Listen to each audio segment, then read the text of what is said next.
কি কথা কবি জামাই রে ঘরে নিবি? এই যে দাদা, আপনি নতুন জামাইকে নিয়ে ঘরে যেতে পারবেন না। তুমি চলো না কইরা আসো। দাদি, একে ঠিক আমার বুড়ার শরীরের মতো তোমারে দেখা। আমি ভেবেছিলাম তুই শ্বশুর বাড়িতে একা একা এসে না জানি কত মজা করবি। এই শোন, আমি না তোকে সেভ করতে আসছি, ওকে?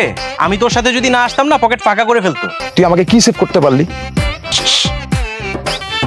দেখছিস, তুই আমার ভাই হয়ে আমার চোখের ভাষাটা বুঝতে পারিস, অথচ বেআইন আমার মনের মানুষেও সে আমার চোখের ভাষা বুঝতে পারে।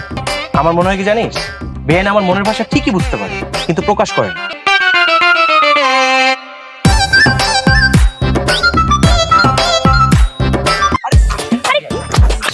কি ব্যাপার, আপনি আমার হাতে নিয়ে হানাচ্ছেন কেন?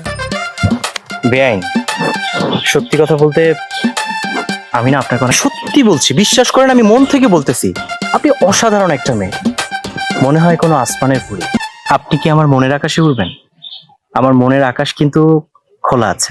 আপনি ভাবছেন আমারে পড়াতে পারলে দেখেন যত চালাকি করে না কেন, খেলা কিন্তু আপনার খেলতেই হইব। আমি কিন্তু সত্যি আপনাকে ভালোবাসি। না না বেআইন, আমি কিন্তু কোনো খেলা খেলতেছি না, আমি সত্যি বলতেছি। দাদি তো আমার ঠিক কথাই কইছিল চাইবেন। ও, তার মানে আমার কথা আপনার বিশ্বাস হয়নি? না, এইভাবে কাজ হবে না। প্রপোজটা একটু অন্যভাবে করতে হবে, তা না হলে ও সবসময় ভাববে যে আমি ওর সাথে অভিনয় করতেছি।